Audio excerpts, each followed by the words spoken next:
Hello, everybody, and welcome to Taking Control, the ADHD podcast on True Story FM. I'm Pete Wright, and I'm here with Nikki Kinzer. Hello, everyone. Hello, Pete Wright. As we record this episode right now is, we just finished our conversation about transitions.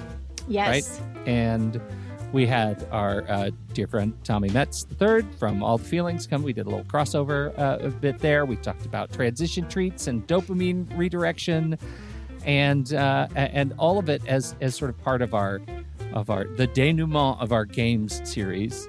And one of the things that we've heard from the community is that one of the reactions to hard transitions is, yeah, but I don't want to do that really hard thing. Right. Like, you can give me all the treats in the world, but I still don't want to do it. How do you handle, I don't want to, Smarty? Yes. Right? Like, I don't want to do that thing that you're telling me I have to do. And so we thought we would just come together, just you and me, and talk about, as a reminder, I think, a reminder of what your brain is doing when you say, I don't want to. Yes. And possibly how we might get to the other side of that, right, Coach? Absolutely. There's a way. There's a way out. I hope so. I sure hope so. But before we dig into that, you know the drill. Head over to TakeControlADHD.com. You can listen to the show right there on the website or subscribe to the mailing list, and we'll send you an email each time a new episode is released. You can connect with us on Facebook or Instagram or Pinterest or at Take Control ADHD everywhere. But to really connect with us, jump into the ADHD Discord community. It's super easy to jump into the general community chat channels. All you have to do is visit TakeControlADHD.com/Discord. That is the universal public invitation screen. If you have a Discord account, you can just log right in and join the server. If you don't, it'll guide you through the process to sign up. And then you'll be in. You can see all the public channels in the server. Now, if you're looking for a little bit extra, if this show has ever touched you, for example, if you're a longtime listener, you know what's up next. Head over to patreon.com/the ADHD podcast. That is where you can throw us a few bucks every month, and you'll get access to all kinds of private member-y stuff. There are definitely private member channels over in Discord. You get access to other monthly activities, depending on the tier that you jump into. You can jump into ADHD Happy Hour with me and Nikki. You can jump into ADHD coaching or coffee with Pete for coaching and tech chat every month if you're at the platinum level. Like, there's just a lot going on in the community. And again, learn all about that at patreon.com/the ADHD podcast. I don't think we have any news. No, but right? I want to shout out to somebody, because we got a really nice compliment, and I want to share it with you, and I haven't shared it with you yet. So this will be like real time, like compliments to Pete and Nikki. But yes, so I have a client who is a brand new member of GPS, right? We just closed the enrollment, but if you want to join us next time, definitely get onto the wait list. Join the waiting list. Yes. Yep. And part of being a GPS member is you get all of the Patreon benefits, right? As a Patreon. And so you get all of that highest tier stuff. Well, this lovely woman was already at the platinum level. And we told her, like, you're in GPS now. Like, you don't have to keep donating. Like, you can, we can just get you in we'll here. give you permissions for all that stuff. Yeah. You're here. Right. And she said, get out of Patreon. Right. And you know what she asked me? She said, well, does that still support the podcast? And I said, well, no, because it's really separate. I mean, the Patreon community is supporting the podcast. That's supporting me and Pete. Yeah. And she's like, well, no, then I want to keep it the same, because I want to support you guys. That's amazing. Yes, I know. That's so nice. Wow. And her name is Dawn. And I just want to shout out to Dawn and say thank you for that, because I just thought that was very sweet. You, and we appreciate you and everybody else that is part of this community that helps support us, because that is what the Patreon is to support you and I to continue doing what we're doing. And do these benefits Well, and and all of everything this else. stuff, right? Like it all grew out of the podcast, right? Right. It's so nice that there is still this sort of trunk of support that Yes. started so many years ago. So thank you, Dawn, and everybody for supporting the show. Yes. This week's episode is brought to you by TextExpander, the best invisible tool in my tool chest. Here's how it works. If there's a piece of text that I type more than once, that's a signal that I need to add it to TextExpander. I keep my most used email messages, phrases, text messages, URLs, and more right in my TextExpander library. So once I put those into the library, they're snippets. A snippet can include text, links, images, code, account numbers, whatever you want. The trick is for each one of those snippets in my library, I assign a unique abbreviation. Then I expand it. I type the abbreviation to deploy that snippet or the content with just a few keystrokes on any device across any apps that I use. Just keep that abbreviation for the snippet I'm looking for, and boom, there it is, text expanded. You can even get your whole team or family access to all the content they need to use every day, organize it by department and group, and make sure that your snippets are used consistently wherever they're needed. Now, we're talking about big transitions, and I don't know about you, but whenever I have a big transition, it reminds me how out of habit I can be at seasonal changes. It's back to school. I've got a senior, and you know what? There's so many forms I have to fill out. They're all on the web, and that's why I count on TextExpander, all of our addresses, phone numbers, insurance numbers, all the stuff that I need to fill in for all the waivers for high school. It's right at my fingertips.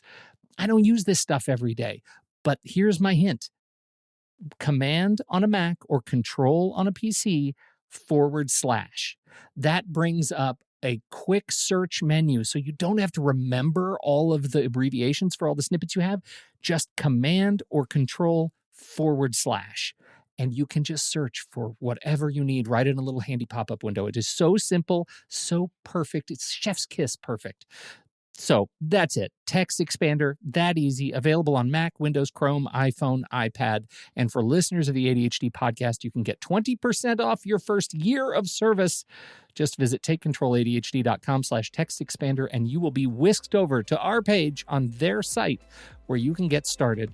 Again, if you get started now, you'll save 20% off your subscription. The way we work is changing rapidly. Make work the way your brain works by saying more in less time and with less effort using TextExpander. Our great thanks to the TextExpander team for sponsoring the ADHD podcast.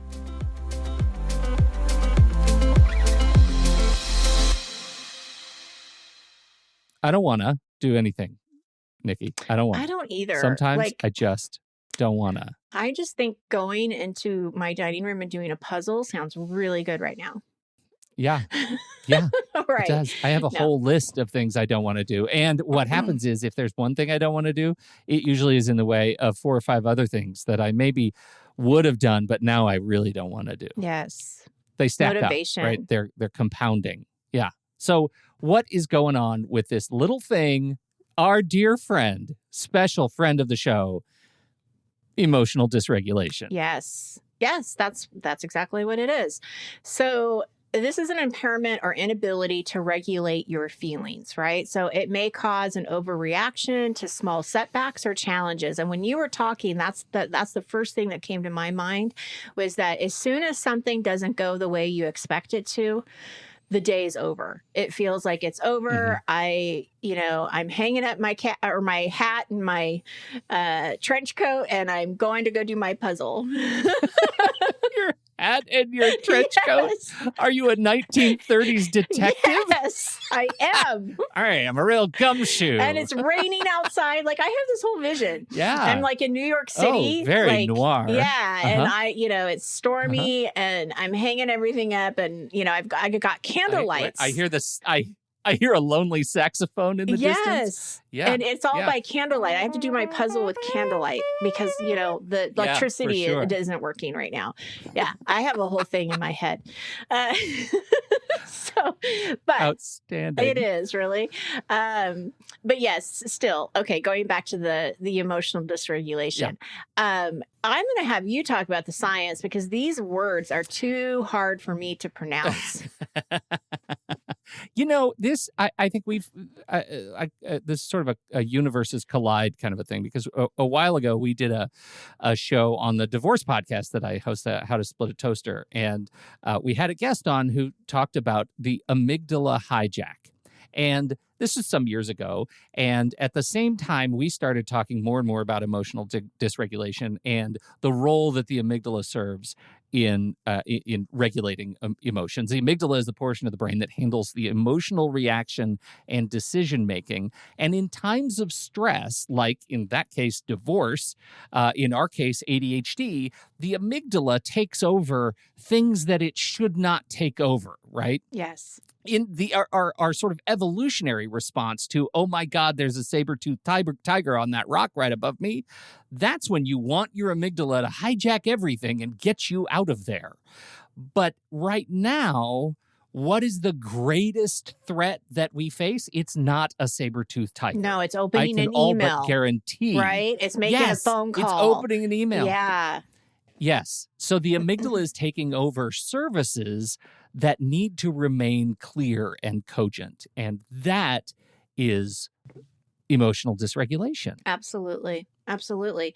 Well, and it happens every day, right? So like the occasional tiger sighting doesn't happen very often, but with, like you said, with ADHD, this is happening all the time. Right. And with every email is another tiger. Right, right. And when you think about ADHD, you're already going to be prone to focus on what interests you. And so if there's I don't want to do this for any reason, then you're going to avoid it at all costs. Right. So you're going to let that go and try to, you're going to focus your attention on something else. So instead of thinking first, the ADHD brain is going straight to reacting to those very strong emotions, and RSD, right, can come into play. Rejection sensitivity, for sure. Right. And it's tricky. Tell me if you haven't heard this. You run into an I don't wanna. You think, here's the thing that I don't want to do right now. I know it's the most important thing. I might have all of my faculties aware and clear that this is the most important thing, but I'm hijacked and I don't want to do this thing and I'm really resisting it. And so I am retargeting. I'm redirecting my energy on doing something less important, less urgent. And then I get that dopamine response that makes me feel like I've done a good thing when I haven't done a good thing. Right? I might have straightened up the kitchen table and cleaned the kitchen and unloaded the dishes and done all the things that haven't gotten that contract signed that I really need to do, but I'm terrified of, that haven't committed to that next project that I'm scared to actually get done because I don't know if I'm capable of doing it, and imposter syndrome and all of those things. It doesn't matter because I just gave myself a treat for doing something that makes me feel as if I did a hard thing when I did not. And it's so temporary. It's such a temporary treat, right? Because it feels good at the moment, but then an hour later, you're stewing in your, self-loathing of I didn't do what I was supposed to do. So now we're in this spiral of just feeling terrible and bad about ourselves. And, then that treat that felt good in the moment doesn't even feel good anymore. It feels regretful, like I shouldn't have been doing that. Yeah, it's crazy cycle. Yeah. So that it's the compounding fact, or the compounding effect of the regret in an I don't want to situation. There's a writer, guy by the name of Steven Pressfield, who wrote a book that is very, very close to me, important to me, called The War of Art. Oh, and I have that book. He has a really questionable. I have that book. A client gave it to me a long, long time ago. And I have But have you read it? I have it in my library. I don't know. Do you read every book you have in your library? No, not everyone, but this one's really important. I know. Well, now that you say that, I need to find it. He is, we contain multitudes, and Steve Pressfield is a complicated guy, and he's an artist and a creative, and he has said on the record, I can't believe I'm repeating this, but he said on the record that he believes ADHD was created by the pharmaceutical conglomerates. So there are things he doesn't know about. Obviously. But what he does know about is this thing that he is the amygdala hijack, right? But he calls it the resistance. He says it is an energy field radiating from a work in potential. It is a repelling force. It's negative. Its aim is to shove us away, to distract us, to prevent us from doing our work. And in that, I read to prevent us from doing the thing we know needs to be done next, but are incapable of acting on it. That book is like my slightly inebriated uncle kicking my butt into gear, right? It is energizing and a little bit abrasive, and it just yells at me at just the right way. So when I really need to be yelled at in just the right way, sometimes I open a page of that book and I find it really, really energizing. Yes. So I'm going to find the book. This is the setup. Yeah, it's a good book. Yeah. It's a good book. This is the setup to this whole conversation around how we find ourselves in a space of emotional dysregulation. We're hijacked. Well, we don't want to stay hijacked. I know that. Right? So we're going to basics, right? Because we know this is what we're feeling and we don't want to stay here. So we have to do something. Otherwise, we're going to stay here. So that's going to require us to think about what our next step is to get out. I have another visual of like being stuck in mud, right? Like you're stuck in mud. You've got your again, this is a rainy, stormy day. And I'm lone saxophone in the distance. Yes. And I have, big yellow rain boots on and I can't get out of the mud. Like I'm stuck. So you got to think about like, what are your options, right? Like, how do I get out of this mud? I have to lift my foot up and then I have to like take this forward step. And then I have to put the foot down. And then I have to balance myself. And I got to get the second foot, the left foot, up and then move it forward, get my balance. Like it's a step-by-step thing. It's these little steps. So how does it, as you're talking, it makes me think about just that reminder of the difference, the nuanced difference between I can't versus I won't, right? Right. Because what you're describing is I retained the ability to make choice about lifting my foot and putting it forward in the next step in front of me. Yes.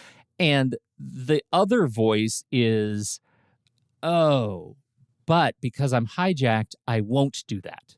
I won't pick up my foot to the next thing. And I think that means we have to step back and figure out what is the emotional experience? What is the thing that is limiting my capacity to believe in my ability to lift my foot and put it in front of me? Right. Because there is a difference between can't and won't, right? Because if you physically can't because you are like in quicksand or it's like, you've lost your movement of legs completely, then we have to think of, okay, what's the other option? I need help. I need to get help out so I can get out of this situation. How do I get help? So maybe it's screaming or yelling or like, something that will get somebody's attention. So if you physically can't do something, then again, we still have to look at the options that we have around that. What else can you do to get yourself out of here? And the thing about if you think about, well, really, I just won't do it, then right, what you're saying is you have to confront those limiting beliefs. You have to confront what makes you think you can't do it because you can do it. You can answer that email. You can make that phone call. There isn't anything physical that's saying that you can't actually go and do it.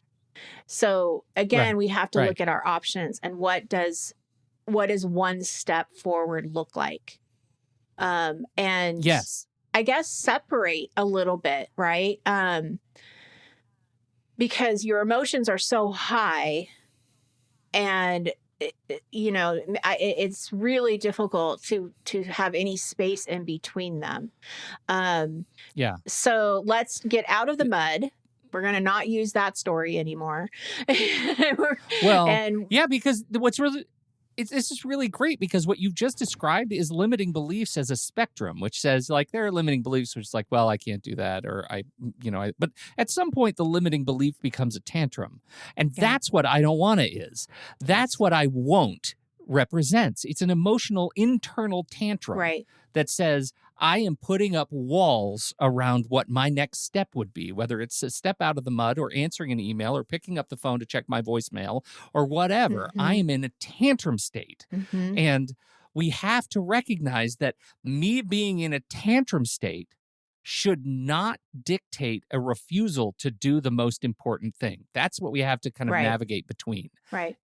And that may need some space around it. It may need a little bit of time to let those feelings be. But then the next day, it's a new day. I get to start again, make a different choice, right? Because time does do something.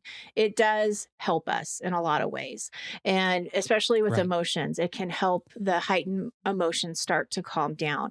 It's just like the storms that James Ochoa talks about. You get through them. Exactly. You get through them. It's hard and crazy and scary when you're in it, but eventually you do get to the shore. And I think that that's what is happening here, is to get yourself into a place where you can take that next action and feel like you can take that next action. And if you can't, like if you're in this like really depressive state, ask for help. Ask for help.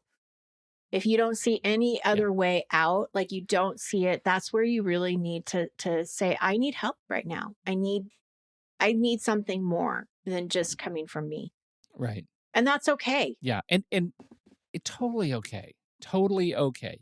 But the reality is when I am compromised is not the right time for me to try to litigate limiting beliefs in my own head and heart. No. Right? Because I'm compromised. Right. You're compromised. Right? But when I'm not compromised, the mantra of self-talk, which is if I waited to do everything that was on my list for when I felt like the space was right, when I felt good, you're never going to do it. Never get anything done. You're never ever. going to do it. Yeah.